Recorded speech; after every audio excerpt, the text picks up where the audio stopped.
All right. It's a new all-time high we hit today, Max. Yep. Yep. As predicted, right? So 2021, we're going to have a lot of new all-time highs. Still sticking with my $220,000 prediction for 2021. Still good, as all the major macro themes we've been talking are still supporting higher Bitcoin price and everything else. Right. You know what? For this episode, because of the new all-time high, I did a Stacy Herbert Speedball. Some iced coffee and some rosé. And you notice I Isn't put that what killed John Belushi? from coffee and rosé. Did I get the story right? mm.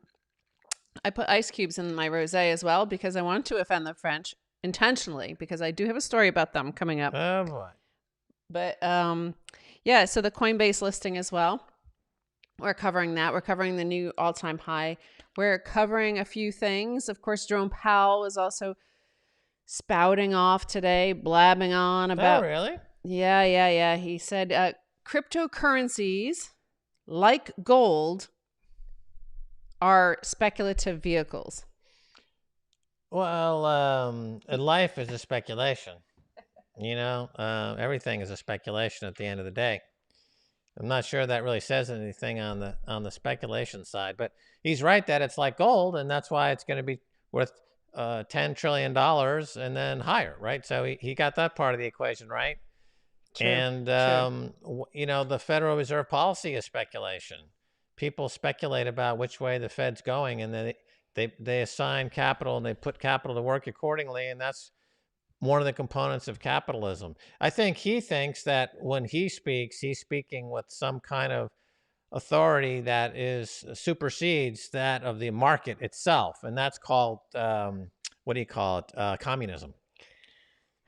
Well, he was out there saying, well, actually, let's skip to what Powell said. He said cryptocurrencies are speculation vehicles like gold, and he also said the current levels of debt are very sustainable.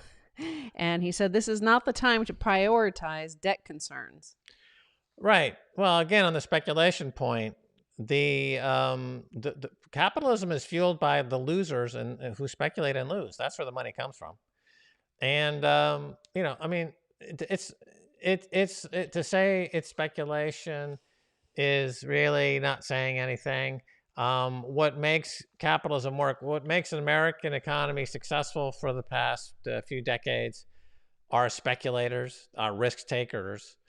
And there's nothing that's been in the American economy that's generated a meaningful contribution to GDP that's not a speculation at some point. The railways were speculation, the airline industry is speculation, the electric light bulb was speculation. All miners of everything are speculation. And the only thing that's not speculation would see like government jobs or things like that, which are a fixed cost, which are a drain on the economy to the extent that they overtake the speculators. So again, if he thinks I'm not. I'd like to hear what he has to say about speculation. He's not saying. He's saying something very benign. He's like saying, the sky is blue, and the sky is blue. Okay. Well, thanks for coming in, Jerome. Have a nice day. The second thing he says is, don't worry about debt. This is now this is just a blatant misrepresentation. I'm reminded of when in the United Kingdom they wanted to make debt look smaller than it was relative to the economy. They started including prostitution and heroin purchases as part of the GDP. And they said, look, the debt actually, if you include prostitution and smackheads, the debt relative to GDP is not that bad. So what Jerome Powell is doing, another statistical thing, he's saying, like, if you include all the people overdosing on opiates, all the dead people, if you include all of the transfer payments, if you include all of the military industrial complex that's expanding by 20% a year, that's not that bad. The fact that the economy itself is producing zombies, debt-ridden, drug-addled zombies, we got nothing to do with that. That's not on me. I'm Jerome Powell. I got nothing to do with that. Speaking of Jerome Powell, Bernie Madoff died. What do you think of that? In case you're too young to remember who he is, Bernie Madoff ran like a $60 billion Ponzi scheme, and was also like the founder of the NASDAQ, right? He was running NASDAQ. He was like chairman of NASDAQ for a while. The thing about Bernie Madoff is that the SEC had knew on 3 separate occasions that he was running a Ponzi scheme. It's more a story about the SEC. They're Ponzi scheme runners all the time, and they come in different shapes and sizes. And Jamie Dimon runs a Ponzi scheme called J.P. Morgan. But the SEC, they in the case of Bernie Madoff, they knew on 3 separate occasions they were getting ready to bust him on known facts of his Ponzi scheme, but due to political pressure, because Bernie was managing money for regulators and folks in Washington, they had to hold back. So it shows more about the captured regulatory environment, like what the SEC is, than it does about Bernie Madoff. The fact that he died on the day that the Coinbase went public is kind of interesting. It's kind of like a changing of the guard in a lot of ways. The old ways, or the old legacy system is dying, and there's a new system in town. Yeah, remember back in when Bernie Madoff was not being arrested, Harry Markopolos was the guy who sent long letters to the SEC and to other regulators detailing exactly what the scheme was. Like, he just looked at Bernie Madoff's reported earnings and returns, and he knew something was dodgy, and he went through it. He's like a auditor sort of guy, and went through it and realized that he figured out the Ponzi scheme, and he was exactly right. But he had sent it like 3 or 4 years before they arrested Bernie Madoff. Yeah, they had the smoking gun. They pressed it. Harry Markopolos pressed it more than twice. Yeah. And it's similar to what we saw in London with a couple of folks from GATA, the Gold Antitrust Action Committee, went through the silver market and the gold market, and they forensically pointed out when and where the big banks were manipulating the gold and silver price. So the response has been that they admit now that they are manipulating gold. At the time, they suggested that they weren't. But now they admit that they are, but they say it's strategically important. It's systemically important, and will charge us a bit of a fine. Like J.P. Morgan got hit with that nearly $1 billion fine for manipulating gold last year. And their response was, well, it's systemically important, and we'll pay by the fine. We'll pay it by manipulating the price of gold. Yeah. I saw that Turd Ferguson, TF Metals at Twitter, he had a link to some sort of report, I guess from the LBMA, where they were concerned about silver supply in terms of meeting the demand of the ETFs. So that was in January and February. Apparently, I haven't read too deep into it because there was so much more going on today. But there's that if you want to go investigate that. And again, speaking of Ponzi's and stuff, there is it is a change in the guard, and we see Coinbase did their listing, a public offering, and it wasn't an IPO, right? It was just like they listed their company, and so it didn't issue any new shares. But of course, the company is no swanbitcoin.com/orange pill. Let me tell you that. It does have that Ponzi element on the side of all the altcoins that are pump and dump schemes. On the other hand, just like Bernie Madoff's victims, like a lot of Bernie Madoff's victims knew the returns were too good to be true, and yet they kept giving him money because they thought he was basically giving them a cut of whatever scheme he was pulling. They didn't know it was a Ponzi scheme. They assumed he had some sort of algorithm or something that was stealing from other participants in the market. And the same here is like everybody is playing around, speculating again, speculating in the altcoins, hoping to gain more Bitcoin, right? So that's what Coinbase is a market to speculate in all these shit coins in order to accumulate more Bitcoin. Well, yeah, Bitcoin has succeeded despite Brian Armstrong and Coinbase. And if you read the Block Size Wars, which just came out recently, it's an excellent book. It details quite voluminously how Brian Armstrong and Coinbase have systematically worked to attack Bitcoin over and over again for years, trying to monopolize Bitcoin, essentially, is what they're trying to do. Coinbase and Barry Silbert's company, Digital Currency Group, and Bitfury, and 3 or 4 others, the so-called New York Agreement, and other rogue jackasses like Roger Ver. I mean, their point was to completely destroy Bitcoin so that they could control it for their own nefarious ends, essentially. But at the end of the day, the user-activated soft fork, the nodes, and the small blockers, as they're known, prevailed, and we should all rejoice because that's what's going to get us out of the nightmare that is the current fiat system and Coinbase. Coinbase now has a lot more cash in the bank to do a lot more damage. So it's not. I'm not. It's on one hand, it's okay because a lot of Congress people will own Coinbase stock, and so they'll be less likely to say stupid things about Bitcoin on television because they're compromised. We've been saying that for a few years now. There's there, if you've got $5, you can get a law written in Washington. And so there's that aspect to it. But at the end of the day, the work of the plebs, the small blockers, and the Bitcoin zealots, the true Bitcoiners, it continues, and Brian may be, an obstacle, a bigger obstacle than he has been. Right.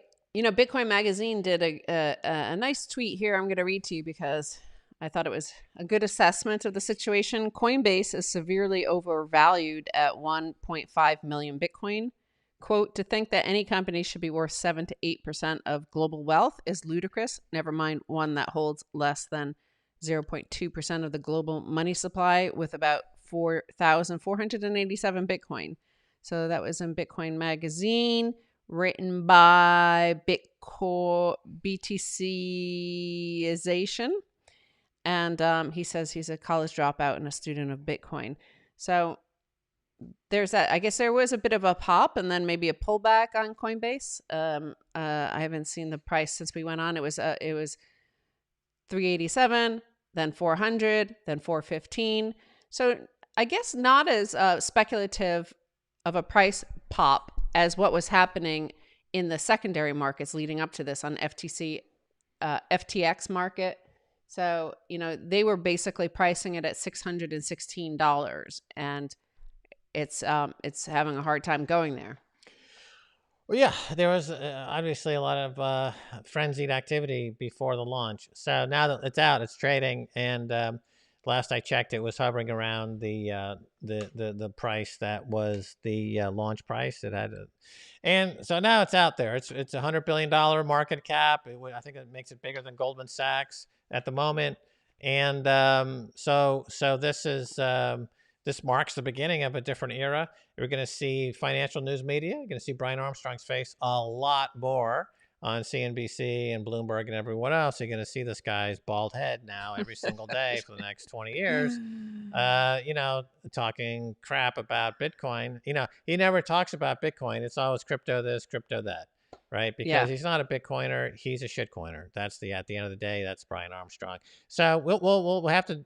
It's just another obstacle on the road, really. I mean, he's always been a bad actor in the space. He continues to be a bad actor. It's Silicon Valley versus Bitcoin. Remember, Bitcoin is not a Silicon Valley product. It's not a phenomenon of Silicon Valley. Silicon Valley has done its best to undermine Bitcoin and to compete with Bitcoin. And, they love to wallow in their own human feces over there in San Francisco. They're not model characters. So I don't look to them for moral guidance. But we'll see how it goes. But every single day is a fascinating and fun story in Bitcoin land. Speaking of shitcoiners and just dorks, right? Dave Portnoy was out with a video today, again, complaining about Bitcoin and blah, blah, blah, and going parabolic and blah, blah, blah. Everybody's going to make fun of him. And Dogecoin apparently was going parabolic. So when he ended the video, he said he was going to come back this afternoon, and this afternoon he will have bought Dogecoin. He was going to figure out how to buy it. So that guy is like, he's beyond beyond lettuce hands or spinach hands, right? He's like gone next level. Well, like we just said, like everybody who feels like they missed the boat on Bitcoin, they have that unit bias and they look for some small pump and dump scam that they could get behind and hopefully earn more Bitcoin. I think he wants more Bitcoin.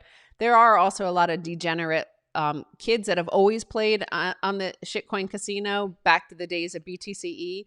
And, those are boys or middle-aged men that live in their mom's basement, and they like to play around with this stuff. He's exhibiting now all the characteristics of what you should never do as a trader, as a stock investor, right? So the weekends that he exhibited when he first got into it, that was a big chapter in how not to invest. And now, because he feels like he's behind and he needs to catch up, he's taking on more risk.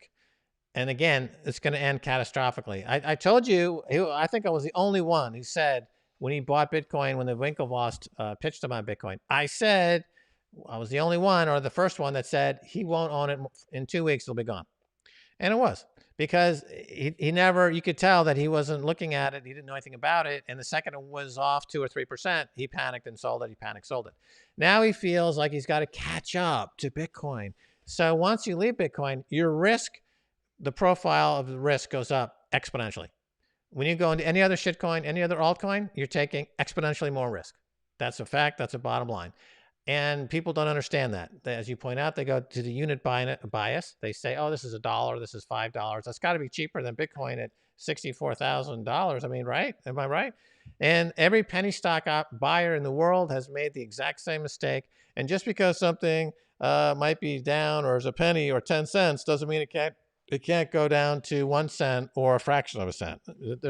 That's wrong to think that it can't. And the fact is this: we're going to have at some point a sell-off in Bitcoin, and for every 10% that Bitcoin sells off, you're going to get a 50% drop in every single one of these other altcoins. Everyone's going to get washed out. They're going to get blown out. They're going to lose, and they're going to be behind more. So here's my prediction on Dave Portnoy. In 3 months' time, he will have traded out of Doge at a loss. He'll be even more behind, and he'll be talking about buying some even shittier coin to catch up, right? So that'll be the Dave Portnoy story. However much money he makes from the origination of his wealth, Penn is the company, right, that he sold out and made a nice payday. We're looking at a guy who's going to lose 50% of that fortune by the end of 2021. He will have lost whatever he's worth, 100 million. I think he will have lost 50 or 60 million dollars by the end of this year. I'm pretty sure. Well, he's so he's just looking at the price, right, of Doge going up crazy, and it's a lot to do with Elon Musk playing around. But Elon Musk is like one of these guys who does things for the lulz, right? That's what he's like. That he doesn't care. He's like, these kids that are speculating on all these shit coins are having fun with each other, mocking each other, and chatting in forum boards, making fun of their losses. And that's like Elon Musk. But Elon Musk is, he's not going to gamble away 180 billion or whatever he's worth, like half of it on Dogecoin. Look, time to restate our mission. Max and Stacy's mission since 2011 is to introduce Bitcoin to as many people around the world as possible. So we've been doing that for 10 years since it was $1. And we have incredible reach, 100 million or more people. We've listened to us talk about Bitcoin. I calculate, we've created at least 500,000 Bitcoin millionaires. And that's our focus. That's our mission. So when you step away from Bitcoin, it's just a whole world of shit. And your risk goes way up. And here's the bottom line. You should be stacking sats. And that should be what you're doing. If you're living in a country where the currency is collapsing, where there's political unrest, etc., you should definitely only be stacking sats, because it's the only secure model that exists. It's the only distributed. Bitcoin is the only really truly distributed coin. Everything else has a problem of centralization. Like Ethereum, for example, something like 25% of the servers are on AWS, Amazon Web Services. So you can flip it off any second. Ethereum could disappear in a heartbeat, any day of the week.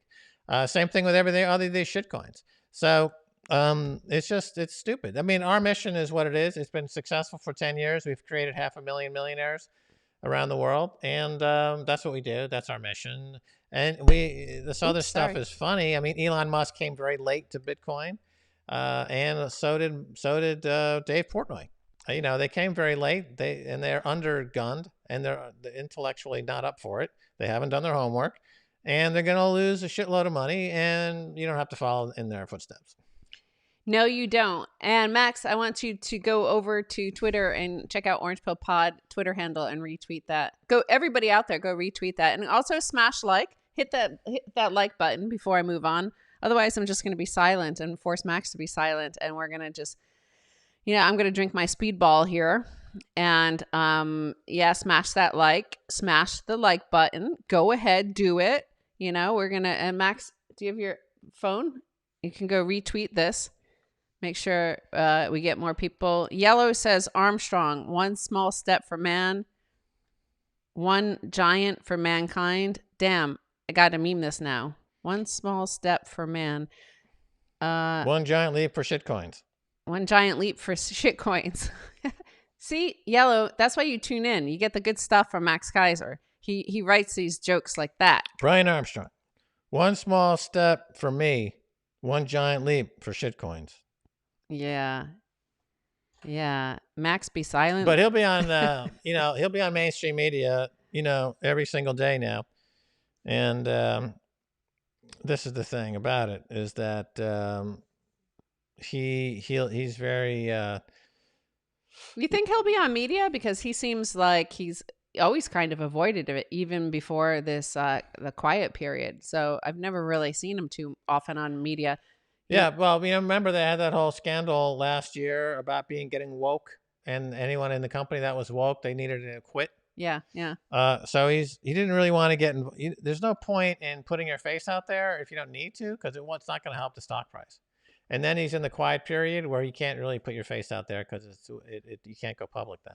Now he's public, and they got rid of the woke people. They all quit because he thought he fired them all. And so now he's going to want to pump the Coinbase stock, and that means the the glossy love letters from the New York Times and all these people that will be like, they miss Bitcoin too, but here's their way to catch up. So the New York Times is the Dave Portnoy of journalism. They've totally missed Bitcoin for the last 12 years, but they're going to try to catch up by doing all these profiles of Brian Armstrong, and thinking that they're in the in crowd now, and that they've really figured this all out. And we're going to have to endure the platitudes and the inanities and the psychobabble from the Silicon Valley crank, but we'll overcome it like we always do at the end of the day. So this is the Stacy Herbert Speedball, right? Okay. Oh yeah, how's that working? A glass of rosé. Yeah. Well, I guess you should do the like the equivalent of cocaine is this coffee, the caffeine. Yeah, that's what I thought you were talking about. Caffeine is the speed. That's the speed version of the Speedball, and the rosé is the ball version of the Speedball. Oh, is the ball part heroin? The heroin? Well, it wouldn't be the speed part. Well, obviously. Yeah, that is how John Belushi died. Yeah, John Belushi. You used to see him at the Russian Steam Room on 10th Street in the East Side in Manhattan. That's where he used to go after Saturday Night Live. He would spend 2 days in the Russian Steam. You saw him there? Yeah, he's a well-known figure. He was there. He's part Russian, I think. But anyway, it's a great hangout. John, the JFK Jr. JFK Jr. He was a regular there. He just hangs out there. It's a great place to hang out. And tell them the story. I only heard the story recently from you where the two Russian brothers who own the place hate each other. Yeah, they hate each other. So they're open on alternate days. And one brother runs it one day, then the next brother runs it the next day. And if you buy a coupon for 10 visits or 20 visits, it's only good for the days that brother is on. You can't use it on the other days. It's like a whole, everything is removed, and the other guy, next guy, new brother comes in, puts it back in. And they've been doing that way for decades. You think they would find a way to start communicating and talking to each other? Yeah, one of them is also deaf, I believe, completely deaf. So they're speak with their hands. There's sign language, and it's been down there for a long, long time. So So Bitcoin is now at 62,000, a little bit over, but it was up over 64,000 this morning, nearly 65. Yeah. But at 64,000, Bitcoin became the sixth largest currency in the world, overtaking the British pound. So it was, when I looked this morning, it was at a market cap. Bitcoin was at 1.2 trillion. So closing in on silver, which is about now at about 1.4, 1.5 trillion. Yep. That's the next. So it took out the British pound. Now it's going to take out silver next. Yeah, absolutely. It'll take out silver. It'll take out gold. It'll take out the bond market. It's a big black hole that's sucking all value into it, and it's on pace to do incredibly well this year. And prices going higher. You got that big debate coming up on the 21st between Michael Saylor and Frank Giustra. Yeah. Frank Giustra. And that looks like it's a hotly anticipated debate that's coming up soon on Stansberry, hosted by the wonderful Daniela Cambone. You know, we talked to her. She's working hard. I think on Friday they're doing a teaser about it. A little bit teaser is going to be released, which I believe I will be in that little teaser. And so that's coming up. That'll be exciting. I can't wait. I think it's going to be a surprise when people see what's coming in terms of that. And, you know, YouTube Live just introduced a new function, or at least I never saw it. And that's that I could put some of the people in the comments into a timeout. I like that. I think that's a good one. Because, you know, some people go a little bit crazy. Maybe they've had too many speedballs. Maybe they're a little bit chatting too much or too angry or too excited or something. And you got to put them in a timeout. But maybe I'll try putting somebody in a timeout just to see what it's like. I'm sorry if it's like, you know, if it ends up being you. But, you know, somebody has... Jesus, I'm going to get timed out. No, not you. Oh. Hey, everybody liked in the last episode of the Full Dose of Orange Pill podcast, they liked the notion of Divine and Swanee, you know, doing some sort of rendition together, going on tour together. Oh, yeah. It's like a community theater. Yeah. Divine and Plucky, actually. Swanee has thrown kind of a stroppy fit. She's a real diva, that one. So Plucky has decided to step up in the role of the knight in kind of a reading of the Seventh Seal, playing chess with Death. Death will be played at this moment, where the Death is being played by Divine, the flamingo. But yeah, they're in rehearsals right now. They're in rehearsals, so that's something to look forward to in the near future. It also says I can add a moderator, by the way. So next time I could just add Paco to this. And oh, yeah. Stacy, I've been a bad Bitcoiner. Okay, we'll do a timeout for you. He's volunteering. All right. Volunteer. Put user in timeout. Let's see. Tell us when you come back. You just want to get spanked by Stacy. I feel the same way myself many times. It's Findom. Findom. Oh, pick me, Stacy. Somebody else wants it. I've been very bad, Stacy. I need to be spanked. Yeah. Put me in the penalty box. It's good. Tell me, you know, speak when you come back. Let us know when you come back. Hey, Max. Hey, you know what? You know the French very well, and you know me very well. Totally. You know I love tacos, right? Yeah, tacos are your thing. Tacos my thing. Tacos, baby. I would have had some today to demonstrate this, but yeah. Listen to this headline. All French tacos come with fries inside, and options can include raclette, boursin, goat cheese, from the New Yorker piece on the rise of French tacos. Yeah, well, first of all, that's not a taco. All right. If you put a French fry in a shell with whatever else, like béarnaise sauce or maybe some foie gras, that's not a taco. So the French need to get their le tête out of their cul, their asshole, and understand that that's not a fucking taco, French man. That is some French abomination that they serve probably on the roadside in Nice to, you know, unsuspecting tourists. Yeah, to some tourists for $1 each, saying, "Oh, le taco, oui, c'est la cuisine française, j'aime bien le taco." No, that's not a fucking taco, frog. That is a goddamn abomination. You don't put a French fry in a taco. You put, oh, Jesus, what's wrong with the French? I know. You would think because they're the ones that started this whole notion of like, you can't touch our food. You can't interfere with our Yeah, food. yeah. Like it's like you can't call your cheese camembert. No. Only we can. You Right. can't call your sparkling wine champagne. Only we can. Right. And here they are creating this abomination of Cultural taco. appropriation. Yeah, it's just wrong. Well, it's Mexican food in general, you can't find it in Paris. Can't find it in France. There's one restaurant in Paris we used to go to, kind of like upscale Mexican cuisine, which was good, but it was like, exorbitantly expensive. But you can't get like tacos like you can get in the United States or obviously in Mexico. No, that's just not on offer. In anywhere in France. I mean, I haven't been there in a few years. Maybe there's a taco revolution, and maybe tacos have taken over French cuisine. And Alain Ducasse, is now sur la carte une taco foie gras pour 120 euros. Alain Ducasse. It's so taco good. Look, I'm Alain Ducasse.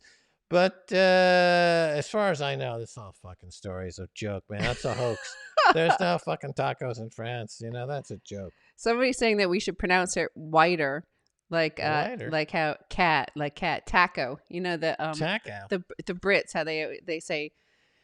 One of our British users called Paco. He called him Paco.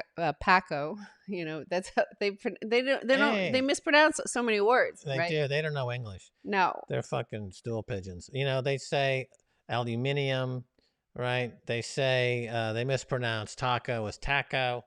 They don't know how to pronounce duvet, anything. fillet. They Fillet, say yeah, fillet instead of a fillet.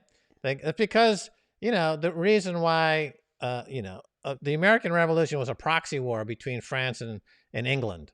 And France came in on the side of America. And without France joining America against the English, we would never have the United States of America. So we have affinity to France, not England. We don't like England. We never did. We never will. And France doesn't like England. That's the way it works. Anyone American who goes to Great Britain goes to England and expects there to be like, oh, well, hello, chum. Hey, come on.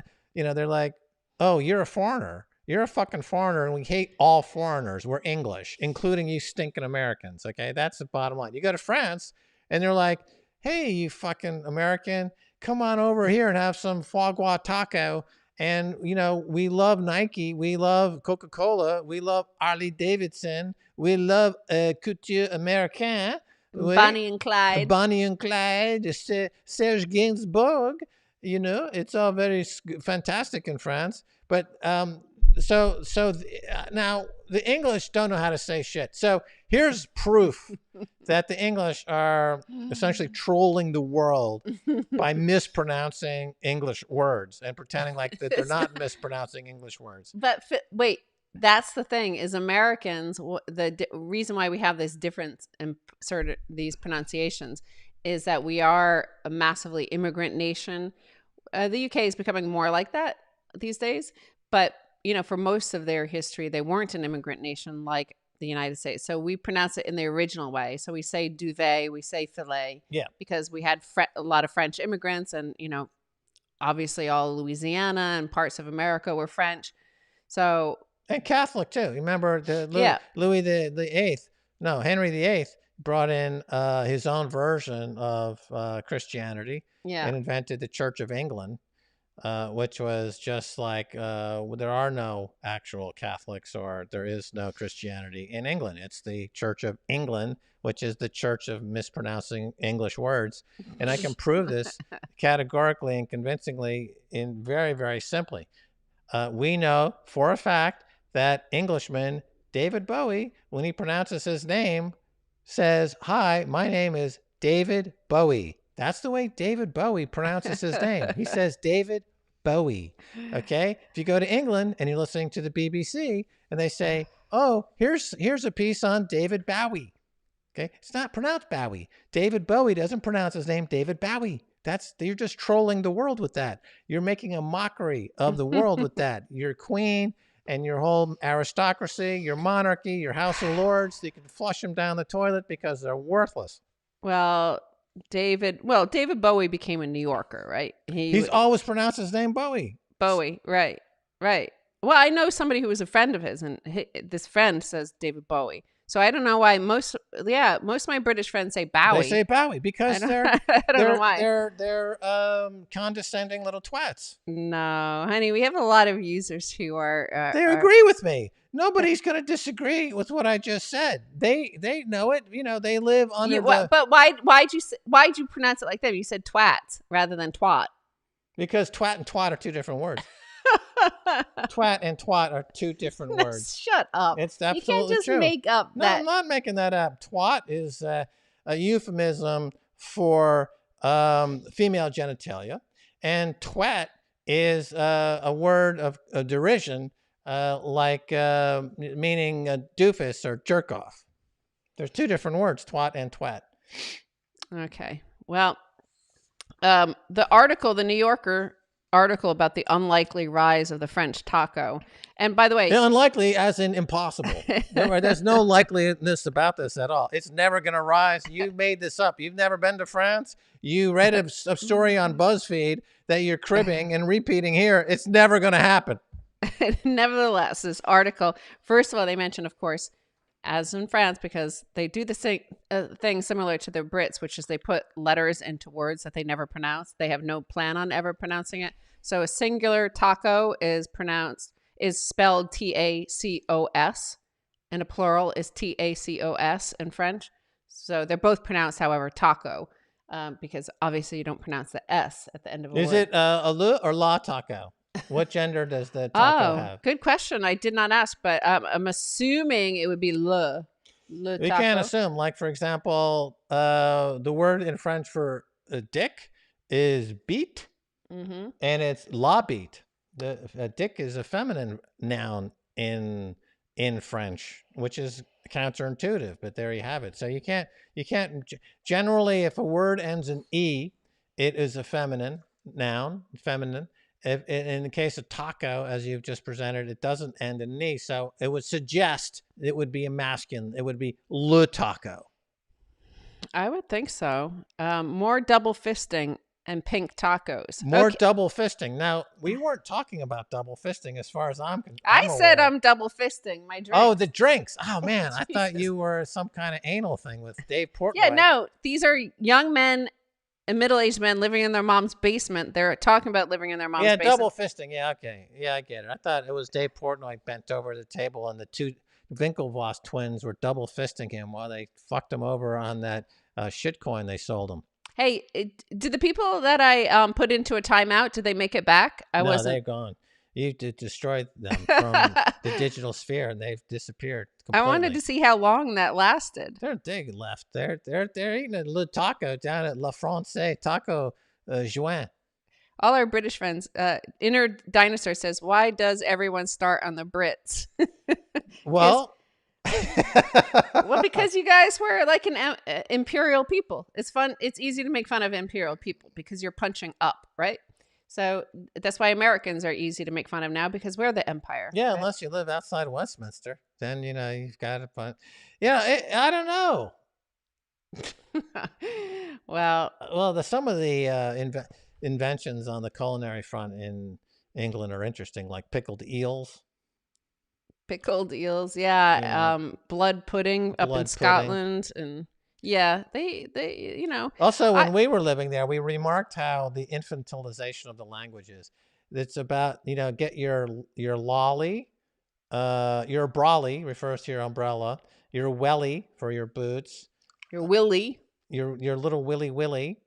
There's this incredible infantilization of the language that typically the upper class uses to convey familiarity, that they're not just kind of rentier, money stealing nincompoops, right? It's also comfortable that we're out here in our wellies and our brolly. It can get overwhelming at times. I like the that weird rivalry for hundreds of years. I guess it's just in their blood between the French and the English. Yeah, sure. That's we when we first lived in the Fifth Arrondissement, we used to go to this restaurant all the time, and the waiter was always rude, and you just assume that was part of their whole cultural thing. Yeah. And then one day I forget what, he overheard us talking or something, and he's like, "Oh, you're not British?" And I was like, "No, I'm American." And he goes, "Oh, that's so much better. Yeah. Okay." And like then we became great friends with him. Yeah. Like he thought we were British for a year. Now they hate each other. Yeah. I The was like, French and okay. English hate each other. Yeah, I don't know. To a great degree. So living in France for 14 years, as I have, Yeah. you become aware of the hatred of France for English, and you kind of don't think too much about it. But then after living in England, after living in London for 5 years, you start to take sides. You have to take sides, and in this French versus English debate, you can't a 1,000-year you war. can't be on the sidelines. And initially, I was ambivalent, but after a while, I'm like, you know what? I see what the French are talking about. And so I'm totally on the French side, and that would make sense considering our Revolutionary War for independence. Yes, they did stand with us. Is Stacy is Marilyn Moncrypto? Marilyn, I think that's Marilyn Manson von Crypto. I have no idea. Roast beef. Yeah, I like that. Le roast beef. Le roast beef. Wait. The frogs and the roast beef. Yep. The French definitely have not caught up to this whole, political correctness yet. They have some of the most politically incorrect language and everything about their culture. The patisserie shops are the most offensive of them all. You would think like sweets and pastries are supposed to be like fun and nice, and instead they're like crude racial. They make sort of homage to their colonial past. Yeah, it's pretty shocking. I'll say that. So like, with this French taco abomination, I think we should all boycott France until this stops. It's actually just one restaurant outside of Lyon. Yeah, exactly. And outside of Lyon, right? So Lyon is not in Lyon, which is famous for its food. They would never be allowed inside the Lyon city district. It's the gastronomic capital of France, and they're not going to have some stupid taco shop next to some 3-star Michelin, palace of gastronomie. Is not going to be, Willie's taco shop. It's not going to happen. They got to be outside, like 20, 30 minutes outside of town. In some English guy. I'm sure the Willie's taco shop in France is owned by a British person. They had to go to the New Yorker to get any coverage because, of course, the French probably are like investigating this place. Yeah, this is like a crime. This is going to be burnt down, this place. This is a hate crime against cuisine. This is, and rightfully so. This is what people should be outraged about. All these other protests are trifling compared to this crime, the culinary crime of creating a French taco with French fries. That's what you start a war over, and I would happily participate, as I am. And it's not like a corn shell. What they do is it's a flour shell, and it's they describe it as a marriage between a panini, kebab, and burrito. That's not a fucking taco. Or sorry for the British people, kebab. The kebab. Hey, how about we go for a marsala? What is it? The tacchini marsala tacchini. Chicken tikka marsala. Yeah, chicken tikka marsala. This is like 9 out of 10 meals by British people is chicken tikka marsala. No, it's Indian Brits. And I will say the Indian food in the United Kingdom is amazing. So that's the only food that is good there. Yeah, sure. It is. They have great Indian food there. Actually, there is good food in England. They have good meat and veg and things like that. If you were to seek them out, they have a good tradition in food actually. But masala. The problem. There's other problems. But so getting back to Lyon, I was in Lyon once and I saw a man who weighed probably 350 pounds. And I was at this incredible, 3-star Michelin restaurant, and this guy waddled in, and he was very well known by everyone in the restaurant. They fawned over him and they guided him to a table, And he essentially what he does is he orders the entire menu.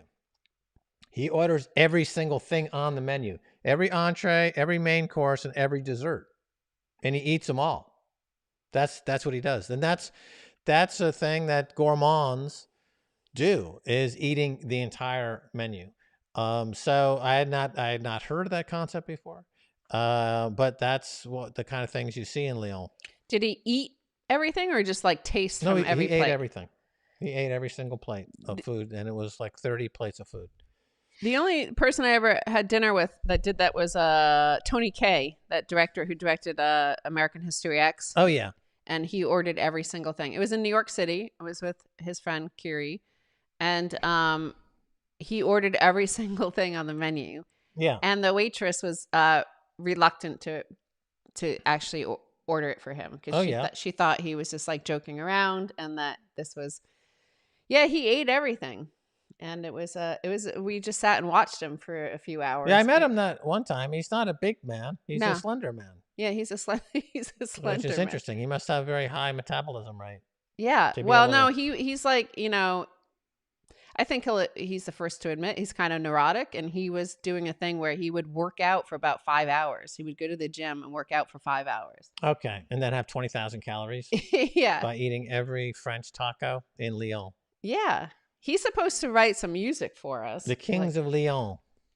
That's one thing, though. In England, in Great Britain, of course, you have fantastic rock and roll, which you do not have in France, right? The French rock and roll is laughably bad for the most part. You know, there's some pockets that are good, but they don't really have rock and roll.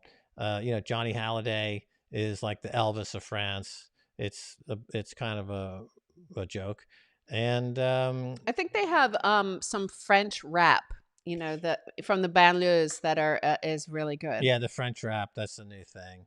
But you know, they do the chanson. Yeah.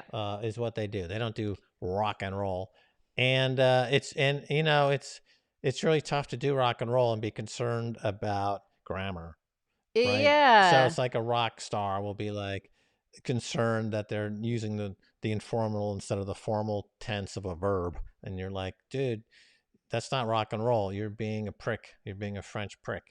So go back in the kitchen and make me some, you know, something, you know, a coco vin or something. Just put the guitar down, because you're not going to be a rock star because you're French. And that's for the English people. It's for the English working class people who are sick of being shitted on by the aristocracy. Shitted or shat? Yeah, so that's how they get out of their dilemma.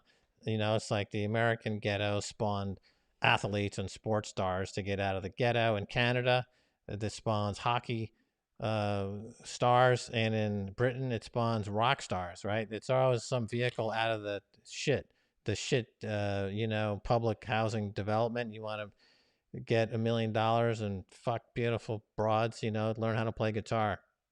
Well, I would say that it also seems, knowing the French and knowing the British, the French also can't do comedy. And I think, you know, the French in general are quite conformist within their society. Yeah. In terms of looking and speaking disrespectfully or you know, well, once again, they focus on jeu de mots. Yeah. Right. So there are funny people in France. So there's a great radio station in France called Rire et Chanson. So it's laughter and singing, laughter and song. They play music, they play comedy bits, and they've had some great comic talents, and they do have some funny bits. But for the most part, the average French person is obsessed with the jeu de mots, right? So you'll be with a French person, and they'll say something, and they have a big smile on their face, like, "Isn't that incredibly witty? I misused a tense of a verb, and it meant the snail, but it was actually I was trying to talk about the door." And you're like, dude, that's not funny. You know, that's pretentious French crap. Just shut the fuck up, go back in the kitchen and make me a cocoa vin. I don't need your attempts at humor. And their taste in humor is quite awful. Yes. Right? They make Jerry Lewis is a god in France. You know, okay, the guy's funny. He's a very funny guy. He's a gifted guy. He's not a god. Like, he's not the best. But I mean, okay, because they're existentially, they're all crawled up their own sphincters. having an existential crisis. So here comes Jerry Lewis. It's like just acting like a complete idiot. And they're like, oh, thank God. Let's put down the Jean-Paul Sartre for a minute and watch The Nutty Professor and escape this existential nightmare that we put ourselves in for no particular reason. And another crazy thing is that if the uglier you are, the more attractive the woman you're with, right? Like Serge Gainsbourg's a freaking troll. He's dating all these supermodels or all these philosophers and friends. Levy is his name. He's like an average-looking schmuck, and he's all dating all these superstars. So for some reason, hot chicks love ugly, trollish philosopher men in France. If you're an ugly, trollish philosopher and you're looking to get laid, go to France. You're just going to score. Well, okay. Speaking of the Brits, they're great rock and roll. They not only produce great rock and roll and comedy, but they also appreciate it. So think of two of one of the best rock and roll stars out of America was really most appreciated first in England, which was Jimi Hendrix. Then you had one of the greatest comedians out of America, which is Bill Hicks, first appreciated in the United Kingdom. So, there's that to their credit. We'll give that to you. Yeah, true. That's absolutely true. We'll give that to you. This is like my favorite when it does this. Yeah, that's great. That's nothing says I'm in Nutty control. Professor. Nutty Professor. Speaking of Nutty Professor. Then wearing... Maybe the French will probably love this. So this will go viral in France. They'll be like, all you need is Le Taco, and you'll be a hit. This is like the sort of comedy they like. They're like, that is the funniest thing I've ever seen. Oh, that's so funny. Where's my taco? Jerry Lewis is dead. Not enough pink tacos. Max and Clarkson would be gold. Jeremy Clarkson? He has a good way with insults, I have to say. Like he himself, like his politics and stuff, he's kind of a buffoon, but his insults are like top notch. Like they're funny. They do that show over there, Grumpy Old Men.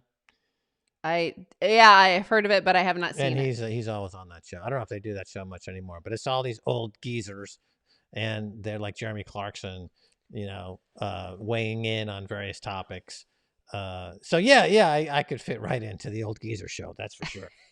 Sign me up. But I used to read his articles. I think it was in the Daily Mail, just for the insults. Like he would just lob insult after insult. And his description of crossing America was just hysterical. Like they did a series in America. His insults that he was lobbing at us was so funny. And especially, I remember his stopping at gas stations, petrol stations along the way. Right. And talking about like the single brain celled people that seem to work at the place with slack jaws. And like, it was just so funny that. Yeah, it's different than Stephen Fry. Like Stephen Fry was more like in a land of wonder. Like, oh, I went to this and there was a giant statue of a donut. How fabulous. These Americans are so interesting. Stephen Fry, when he crossed America, my favorite moment was when he was in New York City and he was somehow talking to the taxi driver about what his plan was for his pension, retirement. And so American, right? The driver stopped, like turned out and goes, retirement? Here's my retirement plan. Boom! A single gunshot to the head. He's like, you think I could afford to retire? Yeah, welcome to New York, buddy. Stephen Fry's like, oh, very good, very good. Where you from, buddy? Where you from? Where you from? Oh, England, huh? You ever been to France? You ever had one of them tacos? You ever had a French taco? Smash like. But if you like pink tacos, I didn't actually see. Pink Tacos is a restaurant. Tragically, the owner died recently, the last couple of years. It started in Los Angeles. Yeah, I think they're thinking pink taco is something different. Well, it's a slang for, to return to the theme of genitalia. Yes, exactly.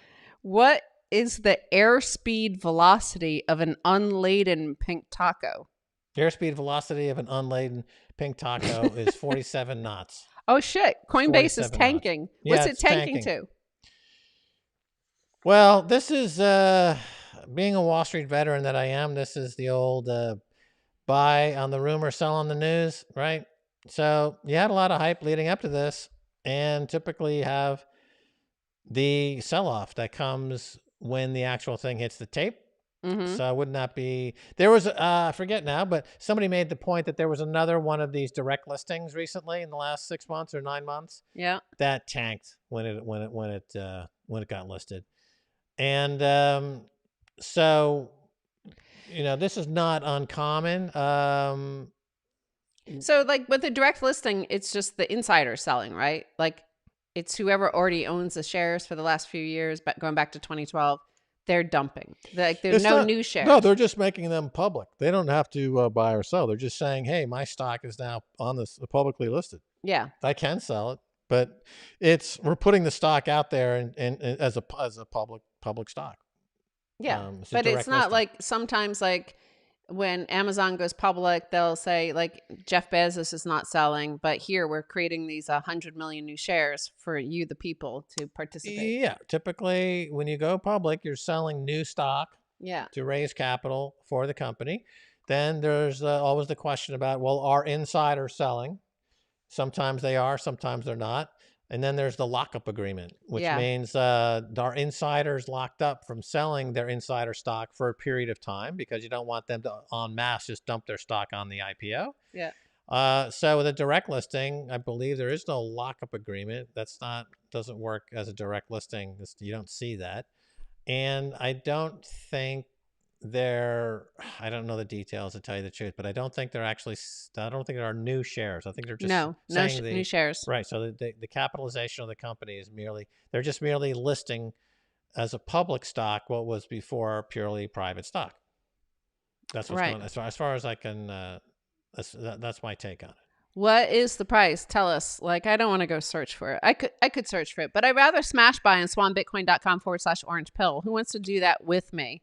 Because I am. Well, in true to form, Coinbase is being disruptive in a negative way to everybody's life. So it's trading. Somebody's saying it's at 333, and I'll tell you, I found it. I got it all teed up here. The current price of Coinbase is 335, uh-huh. and it's down almost 12% from the initial pricing, which I believe was 80. 380. Okay, so it was priced at 380. It's now down. It's now trading at 332. Mm-hmm. In which it's down almost 14%. Right, so that's by any measure that is not doing well. It got as high as 429. Yeah. Right. So at 380, it was worth 100 billion.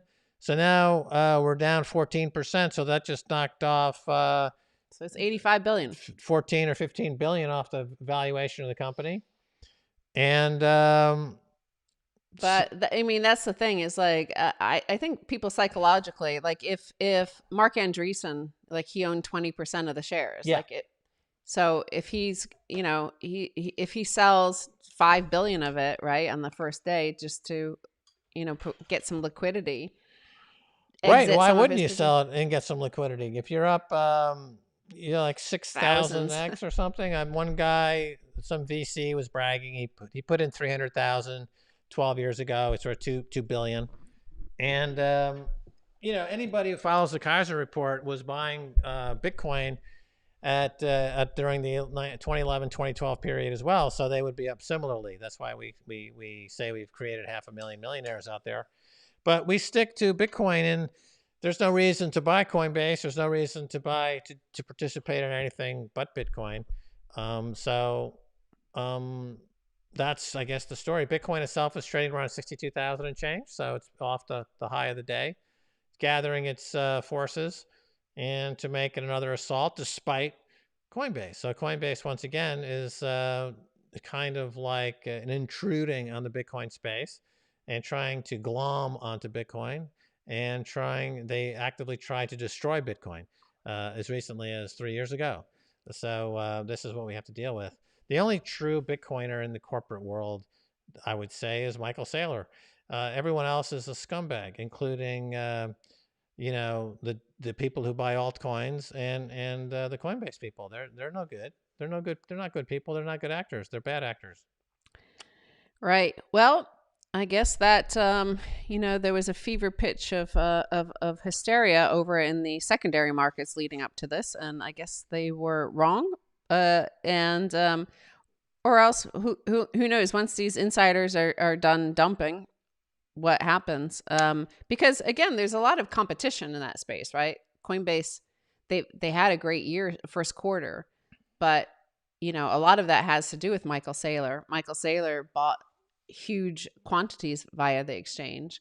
Yeah. So, if you strip out Michael Saylor, how much were their earnings actually? Well, okay, let's look at this. So the earnings are massively dominated by the trading platform. The Yeah. shitcoin trading platform, which is, what's it called? GDAX or something? GDAX, yeah. GDAX.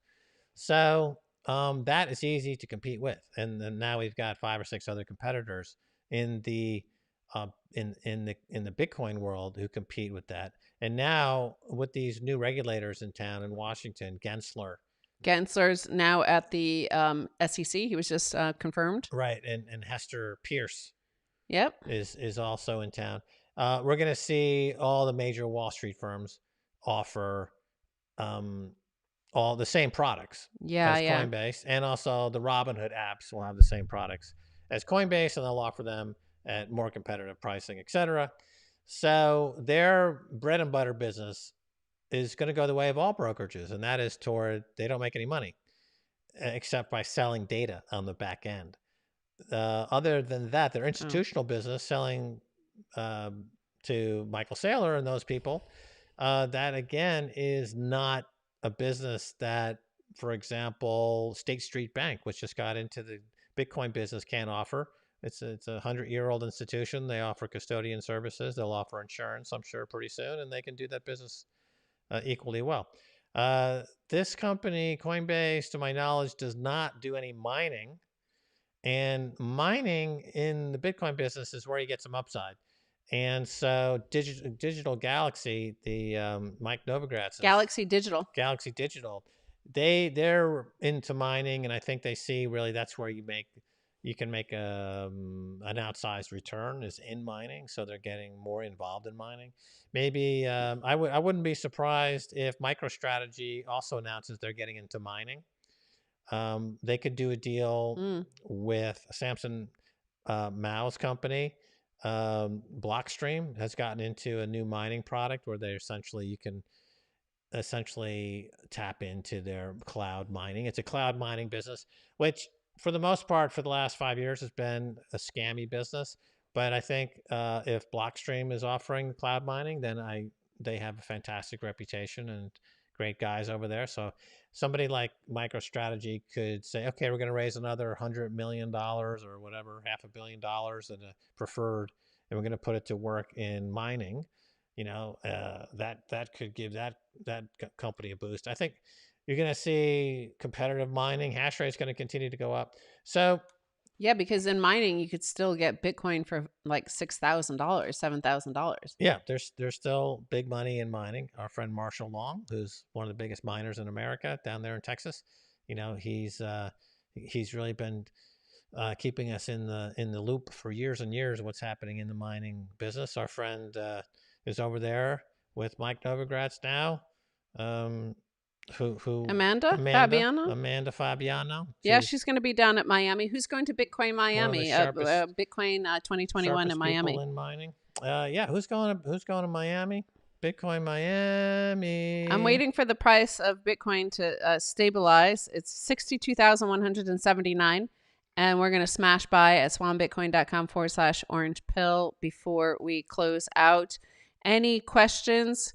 I see a lot of people think it would be a cool idea for MicroStrategies to start mining. Oh yeah, see, they should have me as a board advisor to MicroStrategy. That's a good idea. I idea. can help them get all shipshape and take the valuation of the company up another $10-20 billion. Yeah, we need it. It should be higher. Well, it's not even 10 billion, right? It's valued at I think 7 billion. Right. So they need something new in the pipeline. Just buying Bitcoin all day long. Okay, we get it. You got a lot of Bitcoin. Now what? Give us something new. Keep us entertained. Get in the mining business. Bring Max Kaiser on as a board advisor, and pay me in Bitcoin, and Oh yeah. I'll happily, advise you on how to triple your market cap in the next 12 to 18 months. I know exactly the roadmap you need to follow, but I'm not going to just give it away for free. I'm not going to tell you on this podcast for free how to triple your market cap in the next 18 months, am I? So, get with it and let's do it. Somebody says, Max and Stacy, you can stay at my house. Oh, great. Thanks. It's like a serial killer. Shit. Now, apparently, Coinbase is at $318. It's shitting the bed. It's shitting the bed. This is a lovely Wall Street euphemism. The stock is shitting the bed. Well, Bitcoin is going down too, and I think... yeah, okay. So here's a good point, people. Okay, Let me tell you us. something. Okay, go ahead. Let me explain. Okay, what? Okay, Bitcoin is down. Let me ask you something. Is your confidence in Bitcoin going down as well? No, because you understand the full implications, the full story, the whole enchilada, or as the French say, le taco. Now, here's Coinbase. They just started trading today. It's a black box, really. You don't know what the fuck's going on. Some bald guys on TV spouting altcoin shit. And now you're down 20% in less than 2 hours, and you're doing a Dave Portnoy.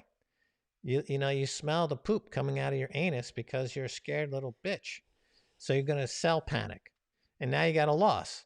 And to get back 20% on a loss, you got to make like 30% or more on the portfolio. You're just stick with Bitcoin and buy some Bitcoin every day at Swan Bitcoin. Oh yeah, I'm gonna smash buy Just right now. Smash buy bomb. I'll tell you another story, Stacy. Can I tell you another story?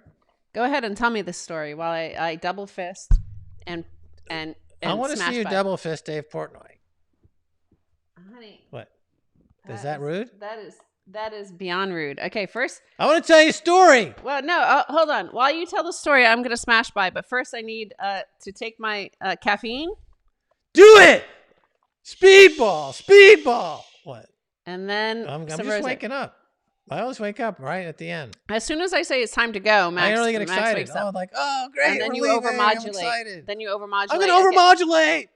Okay, here we go. What smash about the buy story? with me. Can I tell a story?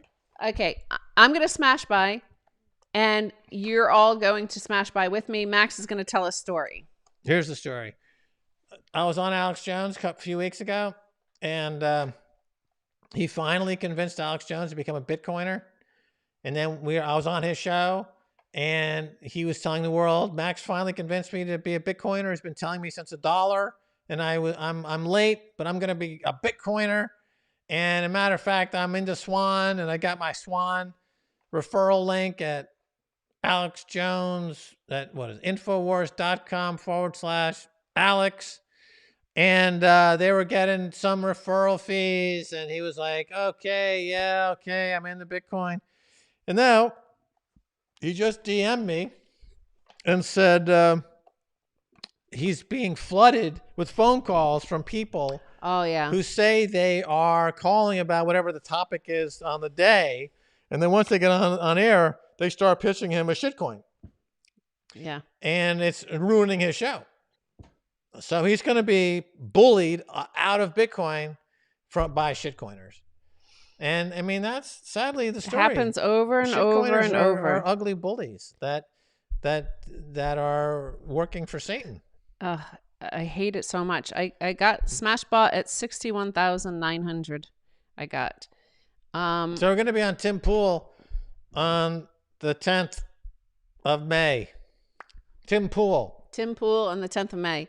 Yeah, we're going to talk. Again, he'll get bombarded with shitcoiners. You saw that happen to Joe Rogan. As soon as he mentioned Bitcoin, look at his replies to his tweet. Yeah. Just 1,000 shitcoiners like, no, this bag is better. This shitcoin's better. And it was just like... It's like the Omega Man. Remember that Charlton Heston film? Yeah. Where all the zombies are trying to crawl into the windows, and he was trying to hold on against the shitcoin army. It's well, you nasty. see what happens to them, right? It's difficult. It's confusing. It's right. It's difficult to understand Bitcoin at first. Like, it takes a while to be orange pilled, And so if you before you even get to the moment where you're orange pilled, like if people are bombarding you with, oh, like, no, this is faster, use this, and you're like, Yeah. suddenly they're like, well, what does that matter? No, And it doesn't. No. yeah, I know. And so, it's kind of sad. Like you feel bad, and it does make you hate shitcoiners because Well, Ether is such a shitcoin that they're actually transitioning to proof of stake. That's how shitty that shitcoin's going, which is yeah, like the shittiest thing any shitcoin could possibly shit on people, is to convert to a proof of stake, which is total centralized shitcoinocracy.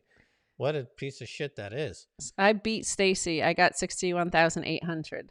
Spotify ruined Rogan. Oh, Spotify. That's the deal that did a direct listing. It did a Oh. direct listing and the stock crashed. Oh, I didn't know that. Yep.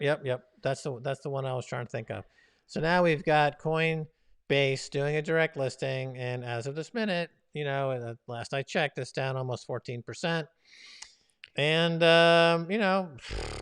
again, Brian Armstrong double fisting the Bitcoin community with his shitcoinery. Right. So I guess it's time to head out. We did our smash buying at swanbitcoin.com. Yeah, just as Max says, just focus on Bitcoins. Leave getting wrecked to other people like those young incels and fat middle-aged men living in their mom's basement, and Stacy. I went through a period of time where I liked to get wrecked. It was fun hanging out in BTCE. And I actually didn't get wrecked. I made money on there, made Bitcoin. That's what everybody says, but it's false. Well, but then I lost $50 worth on one trade. Yeah. And I decided to call it quits. So, but I was still up. That was like 6 years ago. Yeah.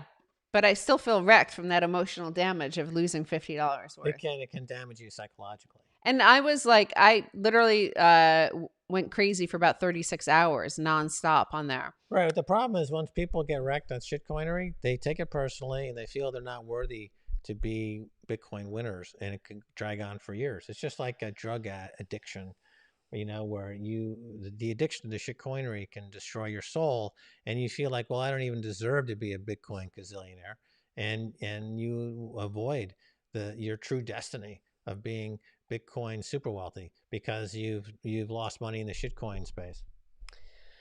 Right, but that's what I've been there. I've studied the degens for 36 hours on that shitcoiner. The Confessions of a Former Shitcoiner. No, I mean, I was only there for 36 hours, and I was trading. It was traumatic, though. I was trading all these like pairs that I didn't know what they were, but they had that troll box, and it was like at that time. So it was more than 6 years ago. It was more like 7 or 8 years ago. Yeah, and the Max Kaiser was the number one troll threat. Like, it would be like whale incoming, like somebody's dumping 1,000 of this shit coin, blah blah blah. And then it was like Max Kaiser said to buy this coin, and like Max was sitting next to me, and they it was all fake, right? They were just pumping their shit. Yeah. So it's amazing that when we started in Bitcoin, the entire market capitalization of the entire universe was less than $30 million. Yeah. And so it was easy. 2 trillion. It was easy to, like, Max would tweet something, and we started to notice that actually it was impacting the price. I mean, luckily we didn't trade anything, but we had Bitcoin, and then that one 36-hour period where I was in the troll box. I think I earned money, but maybe it was a lie I told myself. No, it is. Typically with people in Las Vegas, every single person in Las Vegas will tell you they're making money. Well, I'll tell you what, no, because I remember reporting this because I made 2 Bitcoin, and that was worth $600. I reported on my tax returns. Incredible. So it's $300 a piece. Yeah. So that's when I was doing this BTCE and Insanity. But I understand like why people get involved with it. There's different layers of shitcoin. There's people in there, they were just like, that was genuine casino, right? Mm-hmm. But then you have these people who buy into it in a way because they actually believe in the propaganda. And then they're like lonely, sad people holding these bags, like desperate for somebody to give them the price at which they bought it. So if they bought it at $1 and it's now at 10 cents, they're like, One day, they hang on for a while, for a few, months or years, saying one day these will be $1 again. Yeah, that video, that guy, little pump. I He don't know wears a this. spacesuit with a space helmet, and he's got his bag. I got my bag of shit coins. I got da. I got da. I ain't gonna da. I can't even think of the words. It's really funny though. Little pump. It's funny. It came out during the last crash. I guess during the 2018 crash. Yep. He had this video about shit coins. It's very funny. Well, I'll go over to Twitter and try to find it, or YouTube, and check it out. But thank you so much for watching this microdose of Orange Pill Podcast. And while we followed Coinbase into the dumpster. into the Brian dumpster, Armstrong. that was really fun. I guess that might not bode too well for Kraken's IPO that they're planning next year. No, he just fucked Kraken good. He fucked Kraken. Jesse Powell's like crying right now in his soup. Like, God damn, that bald-headed witch fucked up our IPO. Right. Well, I think Kraken was not preparing an IPO. What they were going to do is a direct listing or a SPAC as well. So they were going to avoid the whole IPO. The whole valuation of the space just dropped by like $2 trillion. Everything's crashing. $2 trillion. Silicon Valley poops. The whole industry's. Well, the stock market's trading for like $20 trillion, right? The whole stock market. So it could start a NASDAQ blow off. Brian Armstrong may have started the crash of 2021. This could be like 2001. It could be the biggest crash in 20 years. Brian Armstrong. Little Bubble. Bubble is the name of the guy. Yeah. I like how Max always gets names wrong. You do? Yeah. You do that often. Yeah, I think it's passive aggressive. Really? Yeah, I do it on purpose. Is it like a Westchester thing? Yeah, it's like anyone who's not named Max has got a silly name. That's my basic theory. Max or Jack. Kraken's good. What's wrong with Kraken? We like Kraken, and we're investors in Kraken, so that's why I'm disappointed at fucking Brian Armstrong for messing up this space, man. Yeah, why did you get so greedy, Brian? Now you fucked everything up for everybody. Okay, so we're gonna leave now, but people want a puppet show. Yeah, it's coming. It's coming. They're in rehearsal.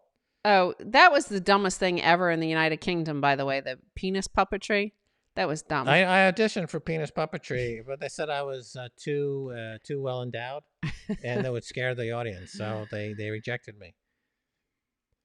Here it is. A never ever selling. I think I can play this because he won't mind. Little Bubble. He doesn't have any lawyers to come chase me. Who knows? Like, that's the worst thing about YouTube. Never ever selling. I remember when we wrote a pump the first time, angry cause I didn't buy enough, so I bought it all the way up to the top, cause I said I needed more. Laughing at my family and friends, cause they kept telling me that it was a scam, but then it retraced about 80%, and I held on, I hodled, I sold at the bottom. I sold the dip again last night, and this time. Well, at least it's good for tax losses, right? That's the thing you could always tell yourself. Yeah. That's not the biggest one. Let's go to the most popular. Okay. Classic. You don't have too much more time because we've got it. This is it. Yeah. Little Bubble. I never heard of this guy.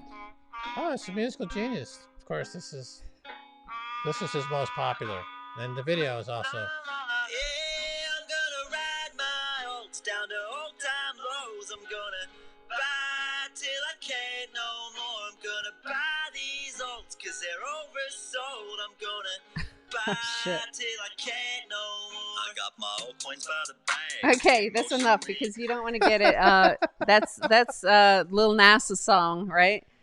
Hey, it's on YouTube. They didn't take him down for a copyright strike. So. Well, no, because you're allowed to do parodies. But the thing is, they just look at the algorithm, the sound algorithm, and what they do is they send you. He probably would have received a copyright notice, but then you have to fight it. You have to just say, well, this is a parody, and then they'll reinstate it. But All right. we don't want them to take this down and then have to fight them and send them a letter and Hell stuff like no. that. Okay. I Fuck get it. that. Because, No. we already have to do enough work to remove all the scammers. By the way, Yeah. that's watch out for that, because, of course, once this is no longer live and it just is, you come and watch it after it's posted, well, what you're going to see is a bunch of people responding to your comments and pretending to be us, and they're going to ask you to call them WhatsApp. Max doesn't have WhatsApp. He's not going to ask you to call him. He doesn't even let me call him. Like, he doesn't like talking on the phone. So he's not going to ask you to call him. There's no investment platform we have. Just don't be stupid. Don't give up your corn. Don't lose your corn. And just keep stacking corn. And go That to sounds like a good rap song. Just keep. Oh, go ahead. Keep on stacking. Don't lose your corn. Don't lose your corn. Hold on to your corn. Hodl, hodl. Hodl, hodl, hodl. It's Yellow Pop the Cat rap. I can't. You're better at doing it. I can't make enough projection doing it. Yeah. That's the loudest I could do it. Release a, a digital Millennium Copyright Act rap song. Yeah. I ain't never selling. Gonna ride it down to the bottom. Got my alts in my bag and they're weighing me down, and I'm losing all day, but I'm not gonna sell. Ain't never gonna sell my Coinbase, 'cause Brian Armstrong stole my money. I'm a shit coin.